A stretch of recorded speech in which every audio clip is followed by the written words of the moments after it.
po nang makapanood sa ating video. Tungkol po ito kay President BBM, no? Tungkol po sa kanyang sakit. Mayroon pong natuklasan si kaibigan ngayon na hindi po alam ng mga supporters nito. Sa lahat po ng mga supporters, huwag po kayong magalit. Gusto lang po ipaalam ni kaibigan kung ano man po ang kanyang nakikita po doon sa sakit ni BBM. Talagang hindi maganda po itong balita, kaibigan.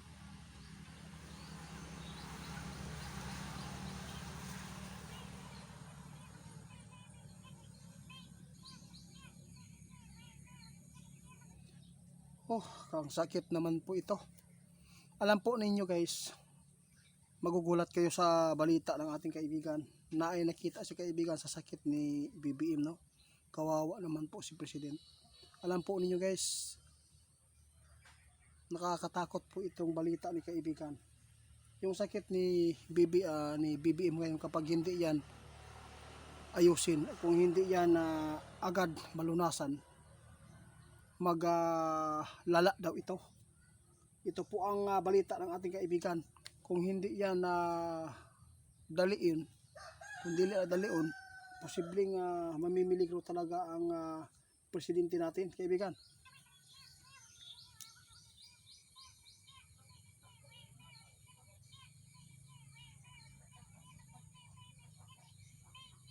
Nakakawawa naman po ito. Huwag lang po kayong magalit guys, dahil po ito po ang inyong napakinggan. Ipinapaalam lang ito ng ating kaibigan dahil po sa nakikita. Kailangan po talaga natin ngayon, no, na mas maaga pa, no, bilisan po ang pag solve sa sakit ni President, kasi may nakita si kaibigan na hindi maganda dito. Kung hindi po daw yan na maagapan agad, kung hindi maiayos yan na sakit na yan, posibleng lalala at lalala mismo. Pwedeng sa Bisaya maglubog, no? Maglubog sa banig.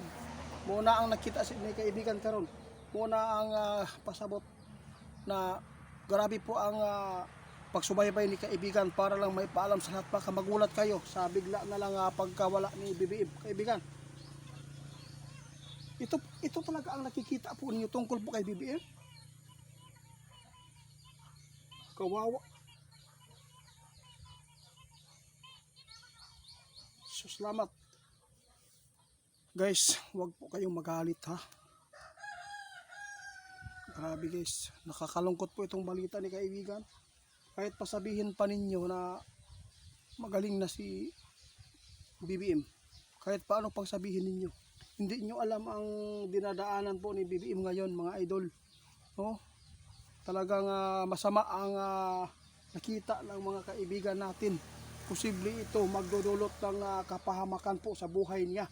Kaya sa lahat ng makapanood, kung mabuti kayong tao dyan, kung nakasuporta kayo kay BBM, tulungan ninyo na ipanalangin na sana hindi ito mangyari. Yung nakita ng ating kaibigan, posible itong hihiga na lang kung hindi ito maagapan. Sa ngayon, may lakas pa siyang natitira dahil po ipinapakita ito sa buong madla para lang maipakita ang tunay sa kanyang pamumuno. Pero tandaan po ninyo, tao lang tayo. Walang nakakaalam sa buhay natin. Alam po natin yan, kahit ang pira, kung gaano pa yan karami. Kung yung sakit natin na lumala, kung hindi po agad na alagaan ng maayos ng kanyang asawa o anak, posible itong magdulot po ng kapahamakan. Grabe.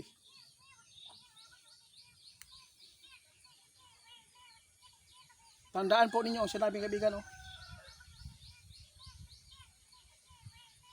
Nako. Tandaan po niyo ang hula ni kaibigan ngayon, nakita niya. Si BBM, kung hindi mag-ayos yan, doon yan babagsak sa ibang bansa. Doon yan magpapagamot. Posibleng mamimiligro talaga ang kanyang kalusugan dito. Grabe guys, ang hinula ni kaibigan noon sa 2025 nangyayari na ngayon. Grabe. Tapos mayroon pa siya natuklasan.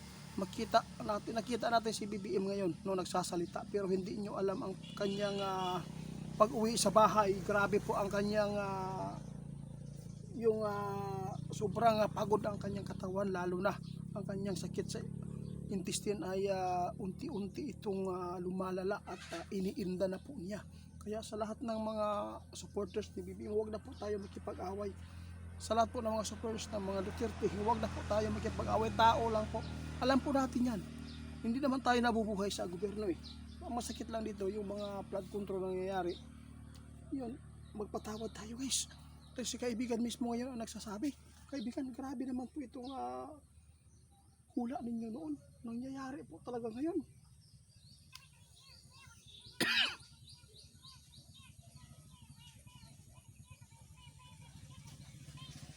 Salamat. Alis na si kaibigan guys.